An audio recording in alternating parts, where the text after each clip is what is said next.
Puji Tuhan, selamat pagi jemaat, amin. Tuhan baik pagi hari ini, Tuhan masih beri kita kesempatan lagi untuk sama-sama menikmati berkat-berkat Tuhan, amin, haleluya. Saudara bersyukur kalau saat ini Tuhan masih berikan kesempatan kita berada di bulan Januari. Dan sebentar lagi kita akan mengakhiri bulan ini, ya. Waktu begitu cepat berlalu. Tetapi saya percaya kalau Tuhan masih berikan kita hidup, itu karena Tuhan punya maksud dan rencana indah dalam setiap hidup kita. Kita akan buka bersama-sama suratan Kolose pasal yang kedua, ayat 6 dan ayat yang ke-7. Suratan Kolose pasal 2 ayat 6 dan ayat 7. Kita akan baca ayat ini bersama-sama dalam hitungan ketiga, 2, 3. Kamu telah menerima Kristus Yesus, Tuhan kita. Karena itu hendaklah hidupmu tetap di dalam Dia. Hendaklah kamu berakar di dalam Dia, dibangun di atas Dia. Hendaklah kamu bertambah teguh dalam iman yang telah diajarkan kepadamu. Dan hendaklah hatimu melimpah dengan syukur. Saudara, surat Paulus kepada jemaat yang ada di Kolose. Ada beberapa hal yang saudara lihat dalam ayat ini. Yang firman Allah katakan kita harus hidup tetap di dalam Dia. Kita berakar di dalam Dia. Kita dibangun di atas Dia. Kita bertambah teguh dalam iman. Dan kita penuh dengan melimpah dengan syukur.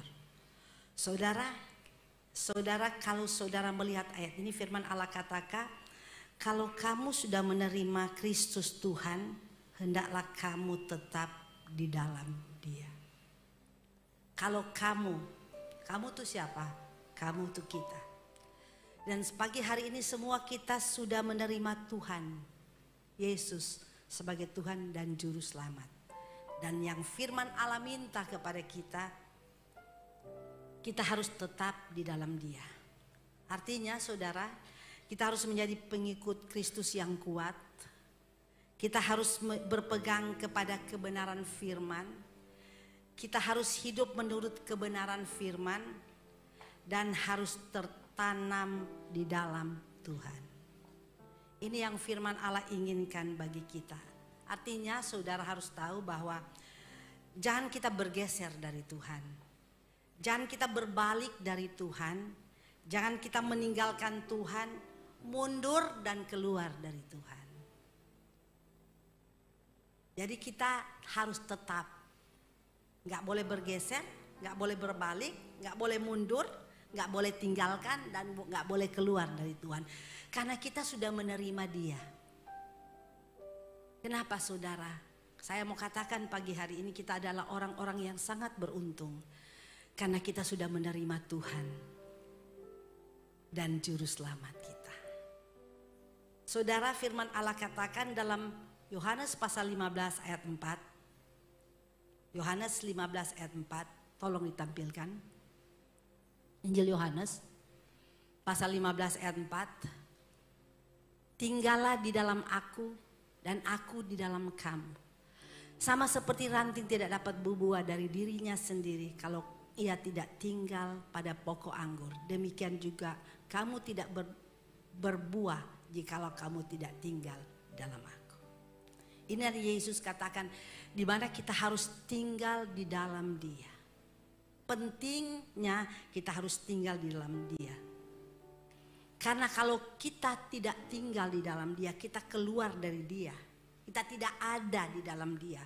Maka firman Allah katakan, kita nggak bisa berbuat apa-apa, bahkan firman Allah katakan kita nggak berbuah. Kita nggak bisa berbuat apa-apa, kenapa kita harus tinggal di dalam Tuhan, tetap di dalam Tuhan? Karena ada tugas yang Tuhan berikan kepada kita untuk melakukan sesuatu untuk Tuhan. Dan tidak ada seorang pun yang dapat melakukan apa yang Tuhan inginkan bagi kita kalau kita tidak tinggal di dalam Dia. Karena firman Allah jelas katakan kita nggak bisa berbuat apa-apa di luar Tuhan. Jadi saudara yang sudah ada dalam Tuhan tetap di dalam Dia. Karena Allah punya tujuan dan maksud dalam hidup kita. Tuhan punya tujuan maksud dalam hidup kita untuk memanggil saya dan saudara punya tujuan. Untuk apa? Supaya kita berbuah. Jadi tujuan Tuhan memanggil saya dan saudara supaya kita berbuah. Saudara, banyak orang kurang menyadari akan panggilan Tuhan. Banyak orang kurang menghargai akan panggilan Tuhan. Karena dia gak mengerti. Sehingga dia gak menghargai dan tidak menyadari akan panggilan Tuhan.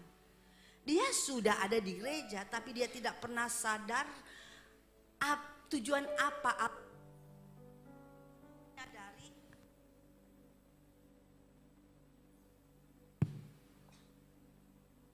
Sebab firman Allah katakan dalam Yohanes 15 ayat 16, bukan kamu yang memilih aku, tapi aku yang memilih kamu. Dan aku telah menetapkan kamu supaya kamu pergi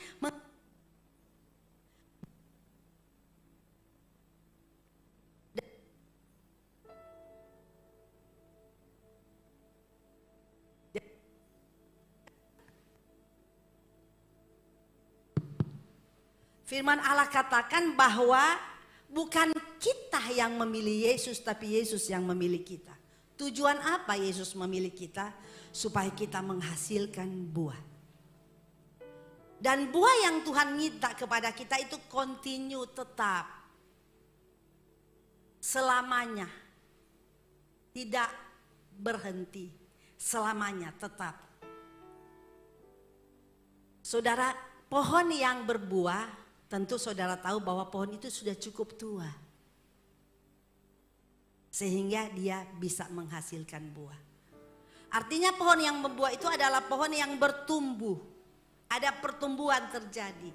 Sehingga pohon itu bisa menghasilkan buah.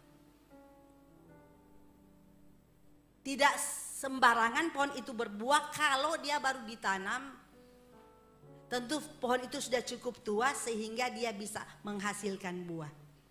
Jadi jemaat, kita harus tahu pentingnya kita untuk mengerti panggilan Tuhan dalam setiap hidup kita. Bahwa Tuhan memanggil kita supaya kita berbuah. Ada tujuan Tuhan memanggil kita. Buah apa? Buah itu tetap. Tentu buah itu yang Tuhan inginkan bagi kita. Buah yang kita hasilkan itu buahnya itu baik. Buahnya itu untuk memuliakan Allah. Sebab kalau saudara melihat dalam 1 Tesalonika 4 ayat 7, firman Allah begini katakan. Allah memanggil kita bukan untuk melakukan yang cemar, tapi melainkan yang kudus. Jadi ini tujuan Allah memanggil kita, untuk berbuah. Buah yang kita harus keluarkan dari hidup kita ini adalah buah-buah yang sesuai dengan kehendak Allah. Dan firman Allah katakan Allah memanggil kita bukan untuk melakukan yang cemar, tetapi untuk melakukan yang kudus. Kalau sudah berbicara ini, saya mau katakan ini tidak mudah. Tidak mudah. Untuk berbuah nggak mudah. Apalagi buah yang kita harus keluarkan ini buah yang sesuai dengan kehendak Allah. Saudara lihat, kita dipanggil bukan untuk melakukan yang cemar, tapi yang kudus. Ini gak mudah. Pasti banyak sekali hambatan. Pasti banyak sekali tantangan. Saudara tahu bahwa kita hidup di dunia ini tidak berhenti kita menghadapi masalah. Masalah itu silih berganti datang dalam kehidupan kita. Saya sudah tidak tahu selama berapa hari saudara berada di bulan Januari ini. Sudah persoalan apa, masalah apa, tantangan apa, hambatan apa yang saudara sudah alami dalam hidup. Tapi yang pasti saudara, selama kita hidup di dunia, pasti kita akan menghadapi tantangan, masalah. Sebab itu saudara, kita perlu kuat di dalam Tuhan. Kita nggak boleh keluar dari Tuhan. Kita nggak boleh tinggalkan Tuhan. Karena kekuatan yang kita dapatkan itu bersumber dari Tuhan.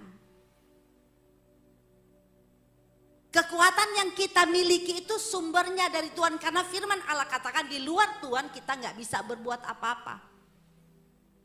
Jadi harus ingat kekuatan yang kita dapat itu dari Tuhan. Sebab itu kita nggak boleh keluar dari Dia dan tinggalkan Dia.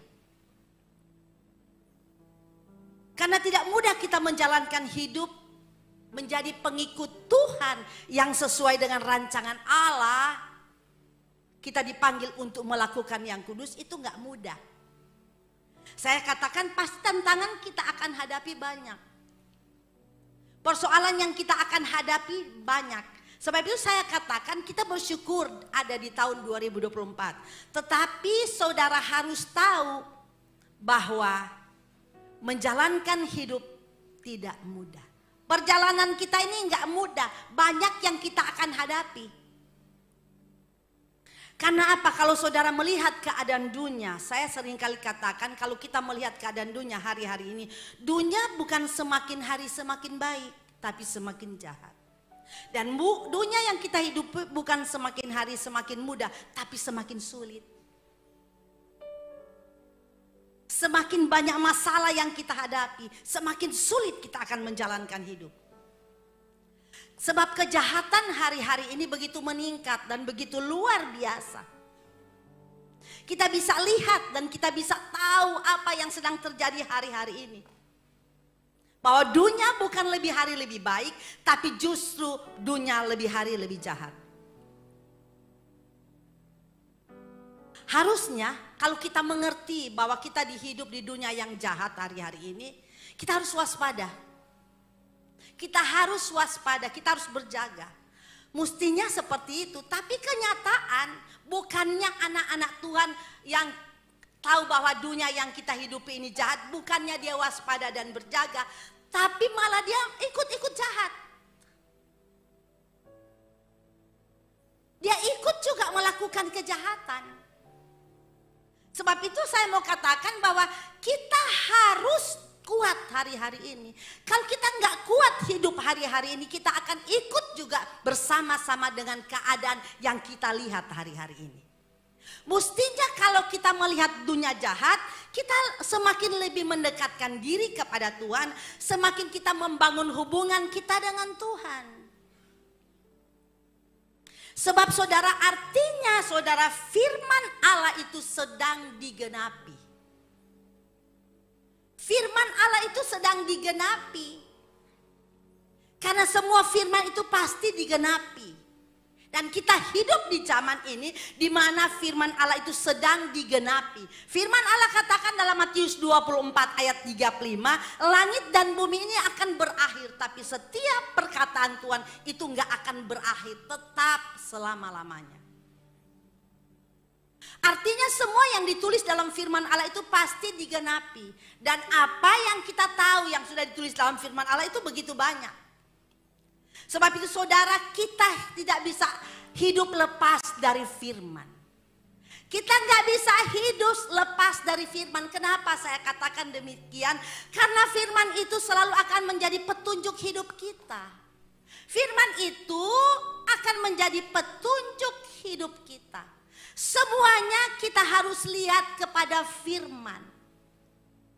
Semuanya kita harus lihat kepada firman. Apa yang firman Allah katakan mengenai akhir zaman, apa yang firman Allah katakan dan apa yang akan terjadi, semua itu sudah ditulis di dalam firman.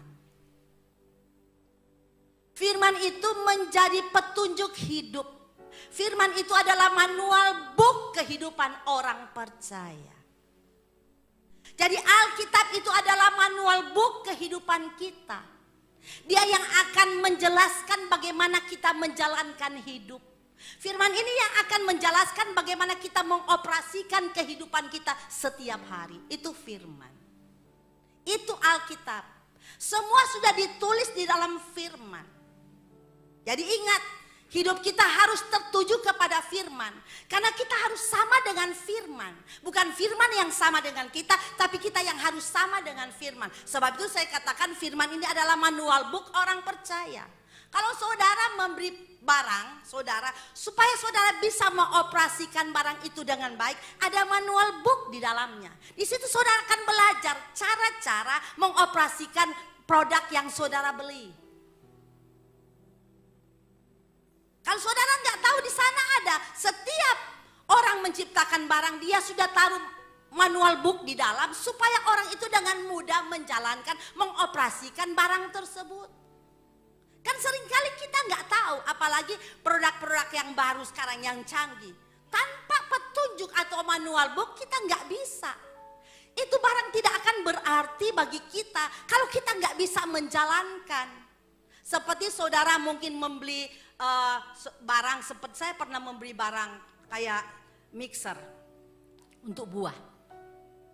Dia sudah ajarkan kepada saya pada waktu saya beli bagaimana cara membuat kadele, bagaimana cara membuat kacang hijau supaya dapat sarinya, bagaimana buah, sari buah, semua sudah diajarkan. Tapi tidak semudah waktu saya diajarkan, saya lihat mudah. Tapi sampai di rumah saya lupa. Saya lupa bagaimana cara. Itu barang tidak akan berarti bagi saya kalau saya nggak bisa operasikan, nggak bisa memakai barang tersebut. Jadi tentunya saya kembali mengambil dosnya, lalu melihat manual booknya. Dari situ saya bisa tahu bagaimana cara mengoperasikan barang tersebut. Kalau nggak saya keliru. Dan ini bukan cuma satu kali, setiap kali saya mau pakai barang tersebut, saya harus ambil manual booknya, saya harus ambil bukunya, lalu saya lihat.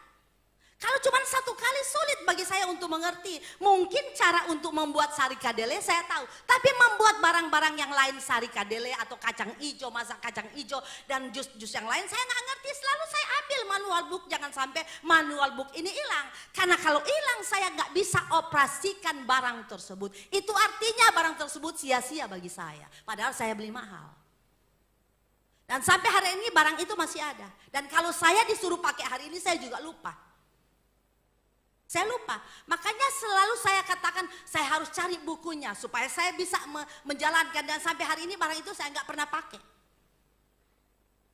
Karena saya lupa caranya gimana bikin kacang hijau, caranya gimana bikin kadele. Pada waktu dia di mall, pada waktu dia mau operasikan, ini waktu menarik sekali. Saya sudah nggak perlu beli kadele yang di jalan-jalan, udah bisa bikin sendiri. Tapi sampai hari ini saya nggak pernah bikin. Karena saya berpikir saya mau cari lagi, lupa lagi, aduh setengah mati.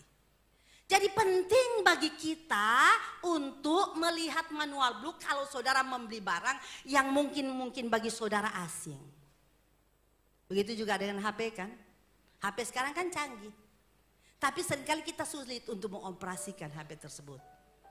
Dan saya ini mengakui, saya cuma tahu beberapa yang saya harus lakukan, udah lain dari tidur nggak tahu. Saya harus belajar dalam hati, capek lagi mau belajar. Iya, orang sudah tua-tua kayak kita nih repot Pak HP kalau terlalu canggih. Biasa-biasa aja. Kecuali anak-anak muda. Sama aja barang juga yang lain yang lain-lain kita juga gak bisa operasikan. Yang penting sudah tahu bagaimana kirim SMS, baca SMS, itu kan. Itu penting kalau sudah usia kayak kita ini manula. Betul nggak manula? Iya betul kan? Iya, kecuali anak-anak muda. Semua mereka belajar. Sebab itu kalau saya beli HP, walaupun gak canggih, yang penting bisa SMS, bisa bahasa SMS sudah cukup. Gak perlu lagi. Buat apa? Orang udah tua, mau lihat apa sih? Iya toh? Masa tiap hari lihat TikTok? Kalau ada orang tua lihat itu canggih juga orang tua ya. Ya. Kalau anak muda itu tiap hari itu. Tapi kalau kita gak perlu. Kita harus belajar supaya tahu. Nah, bagaimana menjalankan hidup ini gak mudah. Kita punya manual booknya Alkitab, lihat di situ. Kalau saya berikan contoh kepada saudara, saya bisa lupa mengoperasikan bagaimana cara membuat sesuatu. Kita harus lihat buku. Kita juga seringkali kan lupa kalau kita nggak berpatok lihat Alkitab. Sebab itu Alkitab itu, firman itu harus dibaca setiap hari. Harus dibaca supaya kita bisa bagaimana menjalankan hidup ini tahu. Bagaimana cara kita menjalankan hidup ini tahu. Karena firman Allah itu adalah ilham Allah, wahyu Allah, dinafasi oleh Allah. Firman Allah itu kita gak perlu ragukan dengan firman, itu benar-benar bisa dipercaya.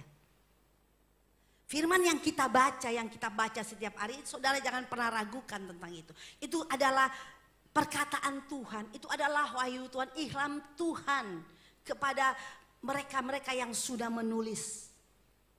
Sebab itu saudara jangan ragu dengan firman. Baca firman, hidup menurut firman. Supaya apa? Saudara kita dapat menjalankan hidup ini dengan baik. Enggak salah jalan. Karena ada petunjuk. Ada petunjuknya. Jadi kita tahu bagaimana cara menjalankan hidup ini dengan baik sesuai dengan apa yang Allah minta. Itu petunjuknya ada di firman Allah. Jangan keluar dari firman. Kalau kita keluar dari firman maka jalan kita akan salah. Jalan kita akan keliru. Kita akan tersesat. Kita akan hancur. Kita tidak akan melakukan apa yang menjadi kehendak Tuhan. Kalau kita keluar dari kehendak Allah. Dari firman. Kita nggak akan melakukan apa yang menjadi kehendak Tuhan dalam hidup kita.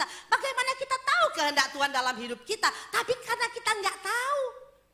Kita nggak mengerti. Nah bagaimana cara kita mengerti? Kita harus lihat firman. Supaya kita bisa mengerti bagaimana cara kita menjalankan hidup. Jadi hidup ini penting berdasarkan firman. Sebab itu jemaat Tuhan yang ada, tema kita di tahun 2024 ini kan hidup menurut firman. Menjalankan hidup menurut firman. Saya jamin kalau saudara menjalankan hidup menurut firman, saya jamin gak pernah salah. Gak pernah akan keliru, gak pernah akan tersesat, gak pernah. Saudara akan menjalankan hidup dengan baik. Karena itu akan memberikan petunjuk bagi kita, petunjuk yang sangat baik dan sempurna bagi kita untuk cara-cara kita dalam segala aspek hidup kita. Semua ada dalam kebenaran firman Allah. Sebab itu Kolose pasal 2 ayat 6 dan 7 berkata, harus tetap di dalam Dia, berakar di dalam Dia, dibangun di atas Dia, bertambah teguh di dalam Dia, melimpah dengan syukur. Semua ini kita bisa lakukan kalau kita mengerti dan melakukan firman. Semua itu kita bisa lakukan. Kalau tidak nggak bisa. Enggak bisa kita lakukan hal itu. Sebab itu firman Allah katakan, Mazmur 119 ayat 105 katakan, firman itu pelita bagi kakiku, terang bagi jalanku. Itu kan firman Allah katakan. Jadi firman Allah menjelaskan kepada kita apa yang akan terjadi menjelang Tuhan datang. Itu sudah dijelaskan di firman Allah. Itu sudah ditulis di firman Allah. Apa yang akan terjadi menjelang Tuhan datang itu semua sudah ditulis firman Allah. Bagaimana kita tahu tanda-tanda kedatangan Tuhan, bagaimana tanda-tanda akhir zaman, bagaimana kita mau tahu apa yang akan terjadi nanti akhir zaman. Bagaimana kita mau tahu kalau kita nggak pernah baca firman. Dan firman Allah sudah tulis bahwa kedatangan Tuhan menjelang Tuhan datang. Dosa semakin bertambah-tambah. Seperti yang terjadi pada zaman Lot, seperti yang terjadi pada zaman Nuh, itu yang akan terjadi menjelang Tuhan datang. Sebab itu jemaat Tuhan, lihat firman, baca firman, kembali kepada firman, buka mata besar-besar, melihat keadaan dunia yang ada hari-hari ini. Jangan saudara tutup mata, tapi buka mata, lihat apa yang sedang terjadi. Kalau firman Allah katakan menjelang saya datang, Yesus kata, saudara akan meningkat. Semua kejahatan yang kita lihat sekarang. Seperti zaman Lot. Lot karena kejahatan begitu luar biasa dibakar kotanya. Karena kejahatan pada zaman Nuh luar biasa ditenggelamkan kotanya. Semua mati. Cuma keluarga Nuh karena mereka melakukan firman. Keluarga Lot selamat, itu hampir-hampir juga gak selamat. Karena kekuatan pengaruh itu luar biasa. Saudara, jangan kita merasa hebat hari-hari ini. Pengaruh dunia ini luar biasa. Pengaruh dunia ini luar biasa. Jangan kita merasa, sebab itu kita harus tetap di dalam Dia. Bahkan berakar di dalam Dia, dibangun di atas Dia. Supaya apa? Supaya kuat. Dunia yang kita hidup ini jangan sembarangan, jangan saudara anggap biasa. Saya mau katakan kepada saudara, tidak ada orang yang hebat dalam dunia ini. Kalau kita hebat karena Tuhan memberi kita kekuatan. Apa yang firman Allah katakan menjelang Tuhan datang, saudara akan melihat itu 2 Timotius pasal 3 ayat 1 sampai ayat 9, kita gak usah baca, terlalu panjang. Tapi firman Allah katakan pada akhir zaman menjelang Tuhan datang, bahwa kehidupan manusia akan semakin jahat, hidup semakin sukar. Kenapa semakin jahat dan semakin sukar? Karena firman Allah katakan orang akan mencintai diri, orang akan menjadi hamba uang, orang akan membual dan menyombongkan diri, orang akan menjadi pemfitnah, orang akan berontak terhadap orang tua, orang tidak tahu berterima kasih, tidak peduli agama, tidak mengasihi, tidak mau berdamai, suka menjelekkan orang, tidak mengekang diri, garam, tidak suka yang baik, suka berkhianat, tidak berpikir panjang, berlagak tahu, lebih menuruti hawa nafsu daripada menuruti Allah. Ini yang ada kehidupan, ciri-ciri kehidupan yang ada di akhir zaman menjelang Tuhan datang. Saudara baca lagi di rumah ya. Ini banyak sekali. Dan ini mewakili semua kehidupan yang terjadi hari-hari ini. Sebab itu saya mau katakan dunia yang kita hidup ini bukan dunia yang mudah, bukan gampang, bukan dunia yang baik. Karena ini sudah dijelaskan dalam Timotius, ini keadaan dunia akhir zaman. Tapi jangan sampai apa yang sudah ditulis dalam firman Allah itu, tentunya kita harus lihat apa yang sudah ditulis firman Allah. Jangan sampai kita seperti mereka. Jangan sampai ini menggenapi kehidupan kita, jangan. Kita nggak boleh seperti ini. Sebab itu ditulis dalam Alkitab supaya kita anak Tuhan itu jangan seperti mereka. Nggak boleh. Nggak boleh sama, kita harus berbeda dengan mereka. Karena firman Allah katakan orang mencintai diri, menjadi hamba uang, menjadi pembual, menyombongkan diri, pemfitnah, tidak tahu berterima kasih, berontak kepada orang tua. Anak-anak muda yang ada, saya ingin memberikan saudara nasihat pada pagi hari ini. Jangan sampai anak-anak muda suka berontak kepada orang tua. Jangan sampai hidupmu ini menggenapi firman, termasuk di dalamnya. Anak muda. Tapi saya mau katakan, saya rasa bukan juga anak muda, banyak juga orang-orang dewasa yang tidak menghormati orang tua, berontak. Sampai hari ini dia nggak ngomong sama orang tuanya. Ada jemaat di sini? Saudara, ini firman. Kalau ada di antara kita yang masih kles sama orang tua, mungkin nggak bicara dengan orang tua, saudara termasuk saudara pemberontak, walaupun itu orang tua mungkin saudara anggap salah, karena mungkin ada hal-hal yang dia lakukan tidak sesuai dengan hati kita. Tapi sebagai anak kita harus hormati orang tua. Ini penting. Karena firman Allah yang mengatakan, bukan saya. Karena ada berkat yang luar biasa bagi setiap anak yang menghormati orang tua. Bukan cuma anak kecil, remaja, pemuda, tapi semua bapak ibu yang masih punya orang tua. Ya, orang tua ini bukan hanya orang tua kandung, orang tua mantu juga. Ya, mertua maksudnya, bukan orang tua mantu, mertua. Mertua. Saya sudah nggak punya mertua. Tapi saya berdoa biar jemaat GPD Haleluya sama mertua itu punya hubungan yang baik. Ada di antara jemaat yang nggak punya hubungan baik dengan mertua? Nggak mau ngaku pasti toh. Pasti ada. Tapi kan takut ngaku. Walaupun saudara nggak ngaku, Tuhan juga tahu kok. Nggak perlu saudara ngaku ke saya. Tapi saudara, bagaimana saudara lihat aja.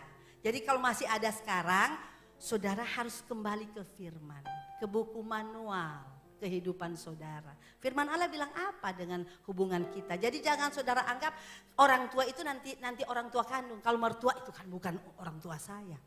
Itu kan mertua, enggak boleh. Kalau sudah suka anaknya harus suka juga mama papanya. Betul enggak?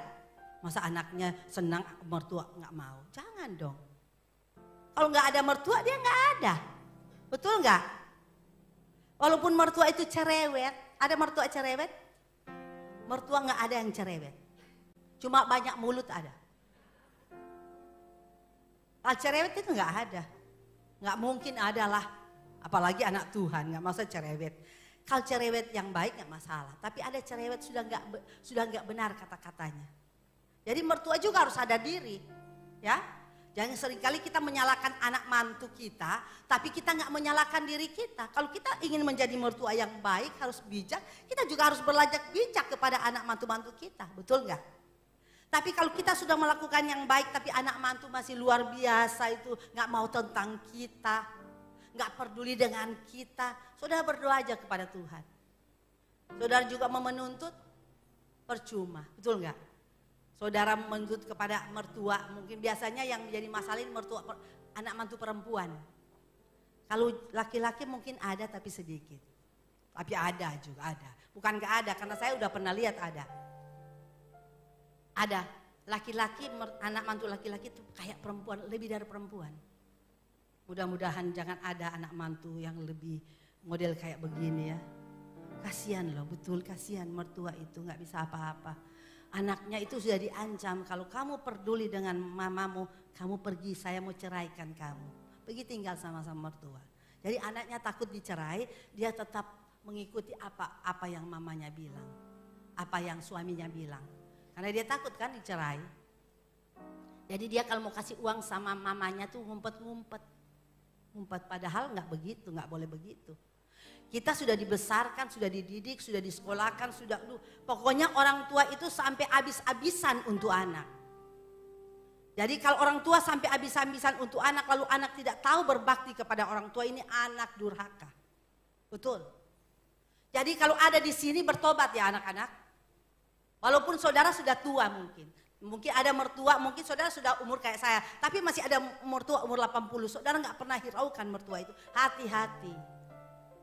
Karena saudara tahu, saudara anggap biasa. Tapi saya mau katakan ini firman. Jangan sampai kita keluar dari firman. Ini penting. Jadi saudara, semua firman Allah itu harus kita lakukan. Bukan cuma satu hal. Ya. Jadi kenapa saya banyak kan yang di dalam 2 Timotius 3 ayat 1-9 banyak. Tetapi kenapa saat ini kok saya tergerak tentang mertua dan mantu. Karena saya nggak tahu ya, mungkin ada di sini kali ya, yang mungkin sedang bermasalah ya. Saya nggak tahu, tapi Tuhan sedang berbicara kepada saudara. Kalau itu Tuhan sedang berbicara, jangan keraskan hati, kata firman Allah. Pada waktu kamu mendengar firman, jangan keraskan hati. Kembali kepada firman dan turut apa yang Tuhan mau, karena ada berkat besar saudara akan terima. Seringkali kita tidak terima berkat dalam rumah tangga. Kenapa? Karena ada ini. Kita lebih sayang orang tua kita daripada mertua. Kalau orang tua kita kasih 50, mertua jangan-jangan satu itu enggak, setengah mati juga. Kalau orang tua kita kasih 100, mertua juga harus sama. Enggak boleh beda-bedakan. Ah, mertua kok. Untung saya kasih. Kalau enggak, jangan begitu ya. Enggak boleh, enggak ada kan di sini kan? Enggak ada. Pasti enggak ada. Saya jamin itu enggak ada. Saya jamin loh, saya yang jamin. Tapi Tuhan nggak tahu kan. Betul kan? Tuhan kan nggak tahu. Tuhan kan lebih ngerti toh. Saya nggak bisa baca hati saudara. Ya. Tapi mudah-mudahan kalau semua mantu punya melakukan firman dengan baik. Aduh luar biasa ya. Luar biasa, saudara jangan pernah kira Tuhan itu nggak pernah lihat apa perbuatan baik kita. Jadi saudara melihat ini yang terjadi. Sebab itu saya katakan bahwa kejahatan hari-hari itu begitu sangat meningkat. Mestinya kalau kita lihat hal ini terjadi, semua yang saya sudah baca dalam 2 Timotius 3 ayat yang ke-1 sampai yang 9, saudara akan baca di sana banyak sekali hal-hal yang bertentangan dengan firman. Jangan kita lakukan itu. Jangan kita masuk menggenapi kejahatan itu, jangan. Kita keluar dari situ. Sebab itu kita perlu apa? Perlu selalu ada di dalam dia. Jangan keluar dari dia, jangan keluar dari firman. Jangan keluar. Jangan saudara keluar dari firman. Soalnya apa firman Allah katakan di dalam ayat yang ke-7. Ayat 7 firman Allah katakan, yang walaupun selalu ingin diajar namun tidak pernah mengenal kebenaran. Banyak sekali hari-hari orang sudah tahu firman Allah, sudah sering diajar firman Allah, tapi nggak mau tahu. Tidak pernah mengenal firman Allah. Kenapa? Tidak tahu, tidak pernah mengenal kebenaran. Kenapa? Hatinya keras. Jadi hati ini memegang peranan penting bagaimana kita menjalankan hidup baik sesuai dengan firman. Itu tergantung di hati. Walaupun firman itu sudah keras luar biasa, saudara sudah tahu. Tapi kalau hatimu keras, saudara nggak bisa. Firman Allah ini nggak bisa bekerja di hati. Sebab itu perlu saudara menjaga hati saudara supaya setiap taburan firman yang saudara terima itu benar-benar bertumbuh. Bertumbuh di dalam hati kita. Sebab itu firman itu bukan hanya sekedar kita mendengar, bukan. Kita harus bukan hanya sekedar kita mengenal, tetapi kita mendengar firman, kita mengenal firman, kita merenungkan firman dan kita juga melakukan firman. Saudara hari ini dengar firman. Firman Allah katakan saudara mengenal. Karena waktu saudara mendengar, saudara kenal. Apa yang Tuhan inginkan, kenal firman itu. Lalu saudara firman Allah katakan renungkan. Bukan cuma sampai direnungkan, tapi firman Allah katakan harus melakukan. Sebab saudara hari-hari ini saudara sulit untuk orang melakukan firman. Mungkin orang mendengar firman itu setiap hari. Setiap saat saudara mungkin mendengar firman. Tapi itu tidak akan berarti saya mau katakan kepada saudara kalau saudara cuma sekedar pendengar. Tapi saudara harus menjadi pelaku. Pelaku ini penting. Karena apa? Saudara kan tidak menjadi pelaku sama seperti saudara ini menjadi penonton. Saudara biasanya orang itu yang menonton tuh lebih pintar dari pemain. Betul, apalagi lagi sepak bola. Pas lagi sepak bola itu, lagi bulan apa ya sepak bola saya nggak tahu, sampai nggak tidur sampai pagi itu loh. Toh. Nanti kalau sudah sepak bola udah main, ini yang jadi penonton ini kayak orang gila. Teriak-teriak sendiri. Setelah orang pemain ini mungkin salah, dia bolanya ditendang salah, bodoh. Kenapa dia bodoh? Mestinya kan begini, coba dia main. Belum tentu. Betul kan? Coba dia main. Biasanya orang penonton ini, supporter ini lebih pintar dari pemain. Betul. Sebab itu Tuhan mau kepada kita jangan jadi penonton, tapi harus turun ke bawah, terjun jadi pemain. Amin. Saudara harus melakukan firman. Bukan hanya sebagai penonton, oh tahu, iya saya tahu, saya sudah dengar itu. Pendeta saya di gereja sering khotbah tentang itu, tapi dia nggak mau melakukan. Cuma jadi penonton, tapi kita harus jadi pemain. Amin. Firman Allah itu harus diaplikasikan dalam hidup. Nggak boleh penonton. Penonton biasanya lebih pintar dari pemain. Saudara kalau cuma menjadi penonton, saudara akan menjadi parisi. Orang Parisi itu pintar sekali khotbah, pintar sekali firman, nggak pernah melakukan. Tapi ini Tuhan nggak mau. Jadi saudara harus jadi pemain. Karena pemain itu dia tidak pernah, nggak ada pemain bola tuh teriak-teriak kayak orang gila, nggak ada. Paling waktu dia bermain dia akan diam, dia fokus kepada bola. Jangan sampai dia salah tendang, betul nggak? Nggak ada kan pemain seperti penonton teriak-teriak, nggak ada. Paling dia akan diam, dia akan memperhatikan di mana bola itu dan kepada siapa bola ini dia akan berikan. Dia nggak sembarang untuk tendang. Dia sudah tahu itu musuh, dia nggak mungkin kasih bola itu ke musuh. Pasti dia cari temannya. Kalau temannya ada di belakang, mungkin cara bagaimana pemain bola kan yang tahu bagaimana cara untuk membelokkan bola itu supaya bola itu ada ke temannya dan temannya akan terus bawa ke bola sampai ke gol. Dan dia tentunya akan berdiam dan berfokus kepada bola tersebut. Begitu dengan kita. Orang yang melakukan firman dengan sungguh-sungguh, dia akan fokus kepada firman. Bagaimana cara saya menjalankan firman ini dengan baik, supaya firman ini benar-benar menjadi rema dalam hidup saya, menguntungkan kehidupan saya. Tidak sembarangan, tidak.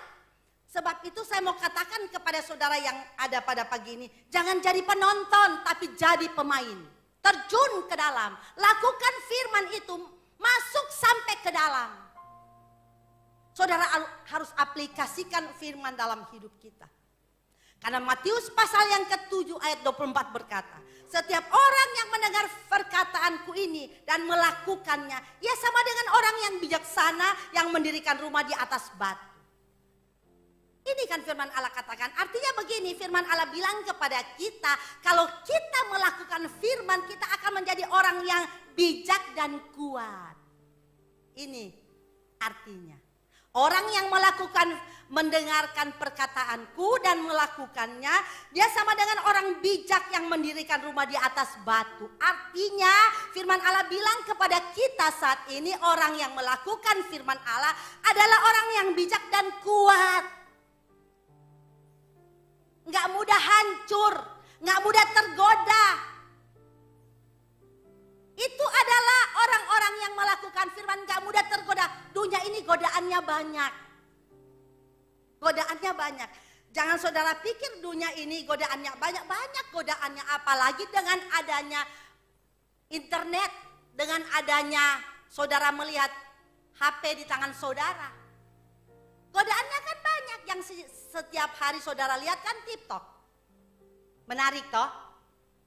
Menarik. Ih, bagus barang ini. Betul enggak? Pingin. Padahal sebenarnya cuma pada waktu ditampilkan bagus. Sebenarnya setelah itu saya juga pernah tertipu.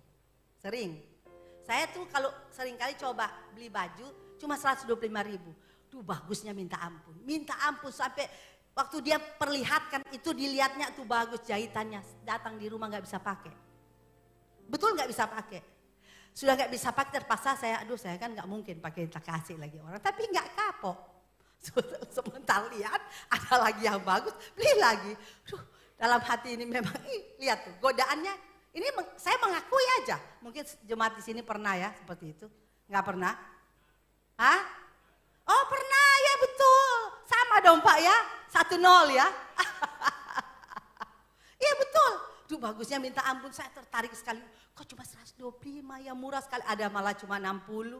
Tuh nggak ada lah baju model begini 60. Mungkin kali stok mau habiskan stok tapi bagus. Saya beli, datang di rumah, aduh nggak bisa pakai miring kiri, miring kanan. Tuh, saudara jahitannya sudah nggak tahu model kayak apa. Duh, saya menyesal. Tapi setelah sebentar lagi buka-buka, ada lagi. Nggak kapok beli. Oh, Tuhan. Datang lagi sama. Luar biasa. Jadi penggoda ini, dunia ini godaannya sangat kuat. Kita harus mengakui. Sebab itu kalau kita nggak kuat, saudara nggak kuat, hari-hari ini saudara pasti tergoda. Bukan cuma itu godaannya di media sosial ini. Bukan, banyak godaannya. Banyak sekali. Saudara yang sangat menarik. Saudara mungkin pernah mengalami hal ini. Kalau saya pernah mengalami, saya dalam hati gini, aduh tak rasa bukan cuma saya kali ya, banyak yang sudah kena tipu. Inilah keadaan dunia. Jadi saudara jangan main-main dunia yang saudara hidup pada zaman ini. Sebab itu firman Allah katakanlah Yakobus 1 ayat 22, tetapi hendaklah kamu menjadi pelaku firman, bukan hanya pendengar saja. Sebab jika tidak demikian kamu menipu diri sendiri. Amin. Kita menjadi penipu diri. Sebab itu saudara, firman Allah ini harus kita menjadi gaya hidup kita. Kita lihat ke firman. Jadi gaya hidup orang percaya ini harus lihat kepada firman. Bukan kepada TikTok, bukan kepada dunia. Bukan di Instagram, bukan di Facebook. Karena sekarang kan orang kan luar biasa kan. Ya, pagi-pagi masih malam sudah TikTok, sudah Instagram, sudah Facebook. Yang dia lihat itu dari pagi sampai pagi. Gak tidur-tidur loh. Iya. Ini sangat berbahaya. Teknologi yang ada sini, kecanggihan teknologi ini berbahaya kalau kita nggak mengerti dan tidak kuat di dalam Tuhan. Bisa kita hancur hidup kita. Teknologi sebenarnya baik, tapi kita seringkali sulit untuk memanfaatkan teknologi yang ada. Kita tergoda dengan teknologi yang ada. Sehingga kita bukannya hidup menjadi baik, tapi hidup menjadi seperti dunia. Nah Tuhan katakan kepada kita, kita nggak boleh hidup seperti dunia. Tapi kita harus hidup seperti firman. Roma 12 ayat 2 berkata, janganlah kamu menjadi serupa dunia ini, tetapi berubahlah oleh pembaharuan budimu, sehingga kamu dapat membedakan mana kehendak Allah, apa yang baik, yang berkenan kepada Allah dan yang sempurna. Yang Tuhan mintakan kita harus menjadi seperti firman, bukan seperti dunia. Tapi sekarang, kehidupan sekarang anak Tuhan ini sulit untuk melakukan apa yang Tuhan inginkan seperti firman. Tapi yang kita lihat kenyataan yang terjadi yang ada sekarang ini, orang lebih mengikuti dunia. Karena apa? Contohnya itu di Facebook, Instagram, TikTok, itu yang kita jadi manual book kita. Padahal sebenarnya salah. Kita nggak bisa menjadikan mereka hal-hal itu menjadi contoh untuk kehidupan kita. Kita harus lihat firman. Karena firman Allah katakan jangan jadi serupa dunia, tapi harus berubah. Bukan berarti saya katakan saudara nggak bisa melakukan apa. Lakukan boleh, tapi selama itu sesuai dengan firman saudara lakukan. Tapi kalau itu sudah keluar dari firman jangan saudara lakukan. Karena kalau kita hidup menurut dunia, serupa dengan dunia yang kita lakukan setiap hari untuk memuaskan daging. Kalau kita mengikuti hidup gaya orang dunia, serupa dengan dunia, maka saya jamin kehidupan kita setiap hari hanya memuaskan daging. Dan daging ini Saudara harus tahu ini bertentangan dengan firman. Ini Allah tidak mau kita anak Tuhan hidup menurut daging. Tapi yang Allah mau kepada kita, kita harus menurut firman. Harus menurut apa yang Tuhan katakan. Jadi saudara, saya mau katakan media sosial itu nggak jahat. Tapi kita yang seringkali nggak bisa kuasai diri. Sebab itu kita harus kuat tinggal di dalam Dia supaya nggak mudah terpengaruh, nggak mudah tergoda. Karena saya katakan bahwa ini kekuatan mereka untuk menarik kita, mengalihkan pandangan kita itu sangat kuat. Kalau kita nggak tetap di dalam Dia, kita pasti akan ikut dengan apa yang sedang dunia lakukan hari-hari ini. Jemaat Tuhan yang ada, jadi saudara saya mau katakan sebenarnya media sosial itu nggak berdosa. Itu sebenarnya baik bagi kita. Karena dengan adanya itu kita bisa mengetahui banyak hal tentang dunia. Kita bisa mengetahui apa yang terjadi di dunia melalui media sosial. Bisa tahu. Kita nggak akan bisa tahu apa yang terjadi di belahan dunia ini kalau kita nggak mengerti ini. Jadi ini penting juga bagi kita, perlu kita tahu. Supaya kita bisa dengan adanya yang kita tahu, kita lebih mendekatkan diri kepada Tuhan. Kita akan berpikir, oh, ternyata dunia ini jahat, akhir zaman. Kita harus mendekatkan diri kepada Tuhan. Tapi ternyata kenyataan gak seperti itu. Sebab ini saya mau katakan kepada saudara, semua kita. Gak apa-apa saudara pegang handphone di tangan saudara. Tapi pergunakan itu dengan baik. Amin. Anak muda, orang tua, ibu-ibu, bapak-bapak. Bukan cuma anak muda ya, tapi saya mau katakan bapak, ibu, anak muda sampai anak kecil. Ini harus tahu cara memakai media sosial ini. Karena saya mau ingin katakan kepada saudara pagi ini, ada seorang anak stres. Ini saya ingin buka. Stres sampai hari ini, kenapa? Karena dia mengeluh katanya setiap hari dia lihat papanya itu nonton video porno di media sosial. Sampai dia dalam hati gini, oh Tuhan kok orang tua saya seperti ini. Dia sebagai anak perempuan ini stres. Jadi kalau ada bapak-bapak, saudara pegang HP nggak apa-apa. Karena itu perlu untuk mungkin hubungan kerja, saudara akan melihat bisnis dan sebagainya. Tapi jangan sampai HP itu saudara pakai untuk hal-hal yang di luar kebenaran. Nggak ada bapak-bapak di sini ya. Itu bukan jemaat sini kok, bukan. Ada seorang anak muda, stres, dia keluhkan. Yang dia lihat papanya itu melihat video porno. Mungkin papanya nggak tahu kalau anak itu lihat. Lagi asik-asik lihat mungkin anaknya lewat. Lalu anaknya lihat papanya, shock. Dia katakan kok papa saya model seperti ini. Padahal papanya itu ke gereja loh. Nggak jamin ternyata orang di gereja. Amin. Nggak jamin. Tapi jemaat Rungkut saya jamin pasti baik. Amin? Iya, saya jamin. Ini menjadi doa saya. Jadi kalau ada bapak-bapak yang masih melakukannya, bertobat. Bertobat. Jangan merusak kehidupan rumah tanggamu. Anak-anakmu rusak gara-gara kamu.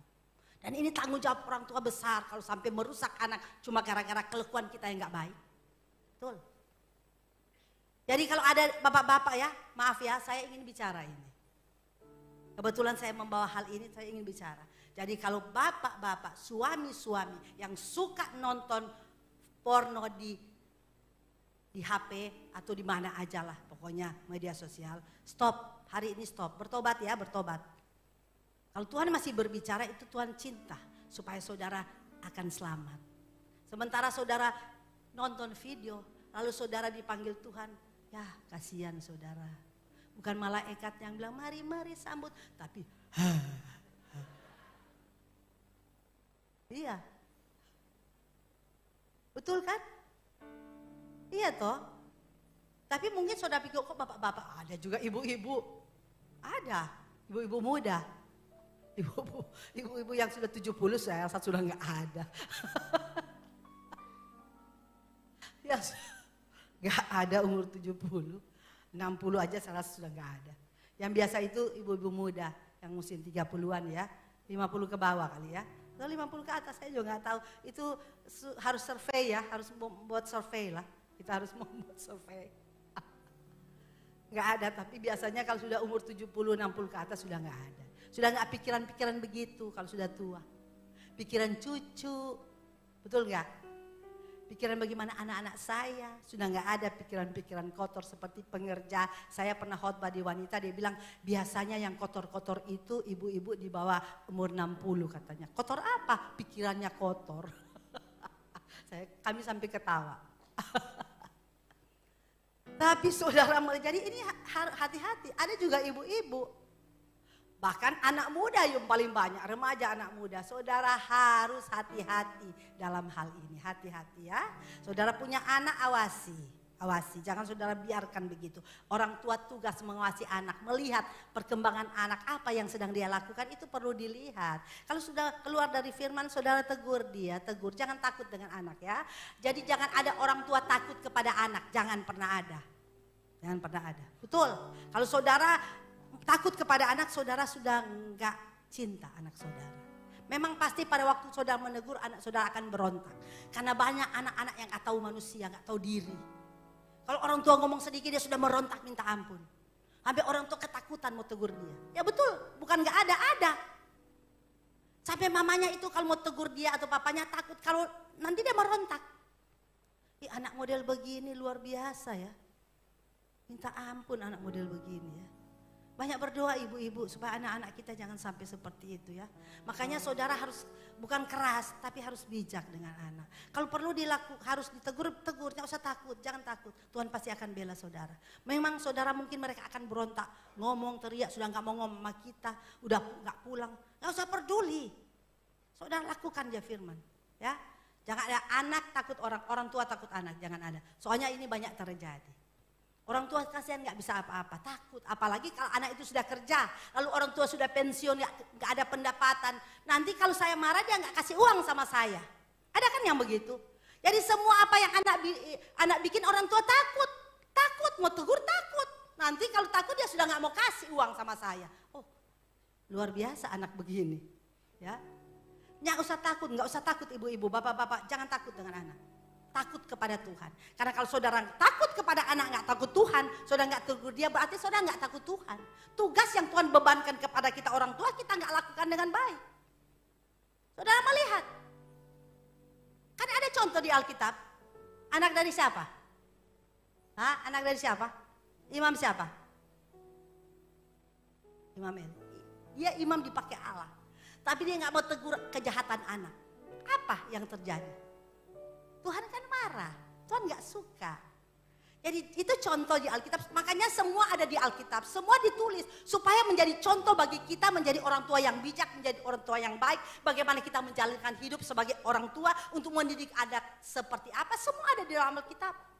Dia gak mau marah anak-anaknya, gak mau anak-anak sudah melakukan kejahatan, dia gak mau, dia takut. Jadi kalau di Alkitab ada, saya percaya pagi ini juga ada. Jadi kalau ada di antara ibu-ibu yang takut anak, saudara, saya mau katakan banyak berdoa. Jangan takut dengan anak kalau berbicara tentang kebenaran. Kecuali itu enggak kebenaran. Dan anak-anak harus tahu diri ya. Jangan sampai suka karena rasa sudah punya uang, sudah berlagak kepada orang tua, sudah enggak hormat lagi kepada orang tua. Ancam-ancam orang tua. Kalau negur nanti nggak mau kasih uang, nggak pulang di rumah lah, kunci kamar, nggak mau keluar, segala macam dia lakukan. Ini anak durhaka yang model kayak begini, anak yang tidak sesuai dengan firman, anak model begini. Sebab saya mau katakan kalau anak muda ada di tempat ini masih melakukan itu, bertobat anak muda, jangan sampai terlambat. Karena saudara umur manusia itu nggak berpikir, oh nanti umur 80 baru mati, ada umur remaja sudah meninggal. Ya, dan hal keselamatan itu Tuhan gak pernah bedakan karena kamu masih muda, udahlah kasih dispensasi, kami masuk remaja kan dispensasi aja masuk surga kamu. Enggak, sama. Kecuali dia bayi, dia gak ngerti apa-apa, dia mau meninggal dia jadi malaikat langsung ke surga. Tapi kalau sudah besar dan tahu jahat dan baik, masuk neraka, sama-sama neraka. Jadi anak-anak harus mengerti akan hal ini. Sebab saya berdoa kepada jemaat Tuhan khususnya anak remaja pemuda yang ada di GPD Haleluya ini. Supaya menjadi anak-anak muda yang takut akan Allah dan melakukan firman Allah. Supaya apa? Diberkati. Orang tua baru ngomong satu, dia sudah ngomong 10, bentak-bentak, marah-marah. Anak model begini hati-hati. Kenapa saya katakan hal ini? Karena ada anak model seperti ini. Kalau orang tua nasihatin marah, dia lebih pintar. Memang orang tua sarjono, dia sarjana. Sehingga dia katakan, mau tahu apa mama? Mama itu kuno, gak ngerti apa-apa. Padahal dia gak tahu dia ada karena mamanya. Walaupun mama ini kuno, kasihan, mungkin secara lihat keadaan mungkin nggak bisa apa-apa. Tapi mama-mama itu ada hikmat yang luar biasa dari Tuhan. Mereka harus dihormati, ditaruh di atas, dijunjung tinggi. Karena orang tua itu ada, Tuhan percayakan, ada kemuliaan di hati dari orang tua. Orang tua itu ingin semua anak-anaknya semua itu baik. Jadi jangan pernah berpikir salah dengan orang tua ya. Hal yang lain saudara, ibu-ibu, saudara tentunya kita tahu bersama kita ini istri ini penolong. Ya, saya sudah katakan kepada orang yang mau menikah, saudara penolong suami. Jadi jadilah ibu yang bijak yang menolong suami. Kalau saudara melihat itu dalam firman Allah begitu banyak hal yang saudara akan baca dalam firman Allah dalam Amsal. Kalau nggak salah Amsal 31 atau 30 ya, istri yang bijak. Mulai ayat 1 sampai dengan ayat 10 kalau nggak salah ya itu. Itu harus jadi istri yang dapat menolong. Amsal 31 ayat 10 sampai 30. Saya nggak mungkin baca. Tapi di situ menjelaskan tentang istri yang berbuat baik kepada suami. Masih pagi-pagi dia sudah bangun menyediakan makanan seisi rumah. Masih malam dia sudah bangun menyediakan makanan. Dia nggak takut dengan salju kata firman. Kalau saudara membaca di sini, dia bekerja dengan tangannya sendiri untuk menolong, untuk kehidupan suami dan anak-anak. Suami bekerja, dia sebagai istri menjadi penolong yang baik. Tapi banyak istri yang hari-hari ini akhir zaman, istri canggih. Sudah tidak sesuai dengan firman. Dari pagi sampai pagi TikTok. Dari pagi sampai pagi IG. Dari pagi sampai pagi Facebook. Sudah gak pernah melihat anak dan suami. Gak peduli. Yang penting telepon. Pesan ya makanan ya ayam. Sudah datang taruh di meja. Dia TikTok terus. Sampai malam gak tidur-tidur. Cuma TikTok terus. Isi model begini tidak sesuai dengan firman. Itu apa? Korban daripada apa? Akhir zaman. Ini korban akhir zaman. Jangan saudara, jangan. Kita harus sebab itu perlu firman. Supaya kita mengerti jangan sampai kita jadi istri akhir zaman. Istri yang model begini gak pernah perhatikan anak-anak. Orang suami dia gak perhatikan. Dia cuma main HP. Apalagi main game. Anak-anak remaja sudah nggak ada waktu mau makan aja nggak mau karena game. Game yang ada di itu, yang ada di HP itu. Bahkan ada bapak-bapak juga masih main game. Di sini nggak ada saya rasa. Nggak ada. Pasti nggak ada. Kalau ada angkat tangan dong.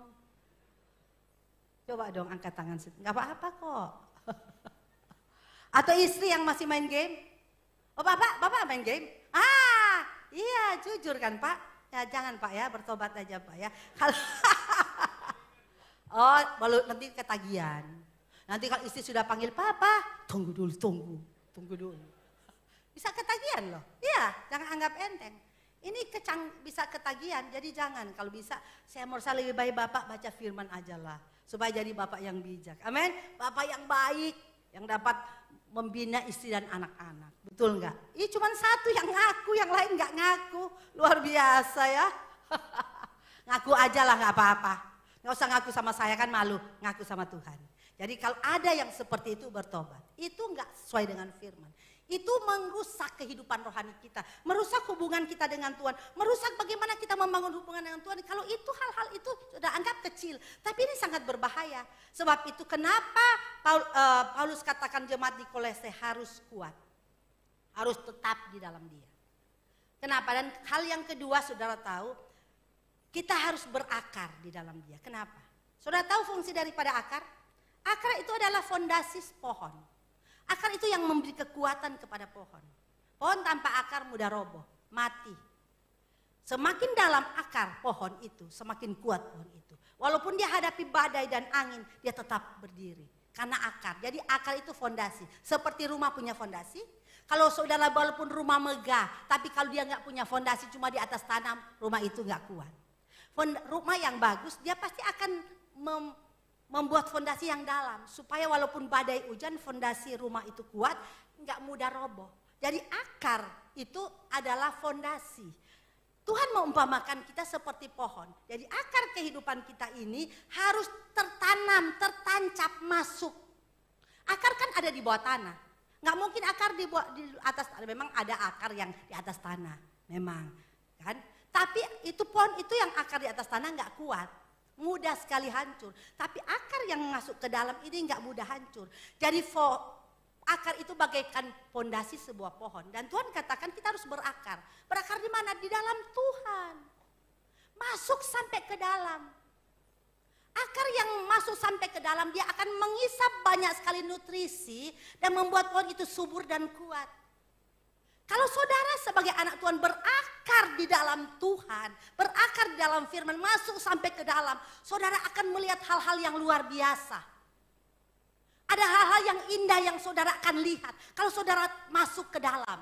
Jangan cuma di atas, jangan cuma mengerti. Tapi saya katakan saudara jangan cuma jadi penonton tapi harus jadi pemain. Masuk sampai ke dalam. Akar itu harus sampai ke bawah, sampai ke dalam.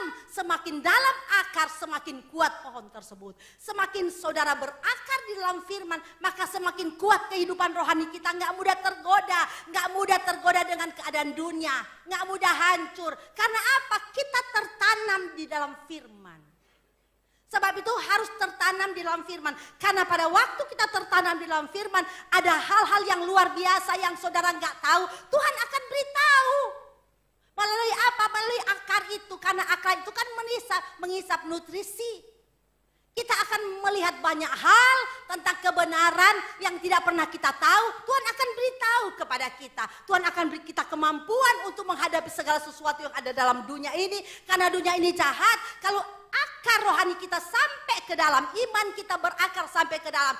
Mau angin badai, mau tofan gak peduli. Pohon itu gak akan roboh. Mungkin dia bisa begini tapi dia akan kembali. Dia bisa begini tapi dia akan kembali. Coba akarnya di atas tanah. Gak bakalan dia kembali, pasti dia terbang. Melayang.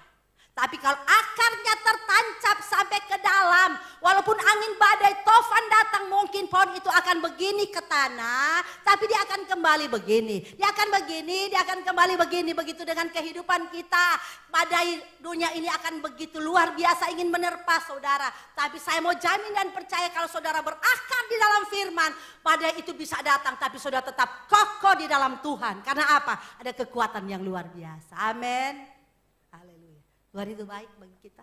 Dia sangat baik. Sebab itu kenapa kita harus berakar. Hal yang kedua katakan dibangun di atas dia. Kita nggak mungkin membangun sesuatu kalau fondasinya nggak kuat. Tentunya kalau kita membangun sesuatu di atas bangunan, itu fondasinya harus kuat. Kalau kita membangun sesuatu di tempat yang fondasinya kuat, pasti bangunan itu akan hancur dan roboh. Sebab itu kan firman Allah katakan dibangun di atas dia. Saudara, untuk kita membangun di atas dia, ada hal yang kita akan bangun, akan memperlihatkan kepada orang. Bagaimana cara saudara harus berakar dulu sampai ke dalam. Supaya apa? Saudara bisa dibangun di atas dia. Dan firman Allah katakan terakhir, hidupmu penuh dengan ucapan syukur. Semuanya itu bisa kita lakukan, kita hidup dengan ucapan syukur. Walaupun banyak tantangan, banyak masalah, kita pasti bersyukur kepada Tuhan. Karena apa? Karena kita kuat, sudah berakar ke dalam. Amin. Tuhan memberkati kita semua. Sudah 10:30. Saya mau tutup firman Allah.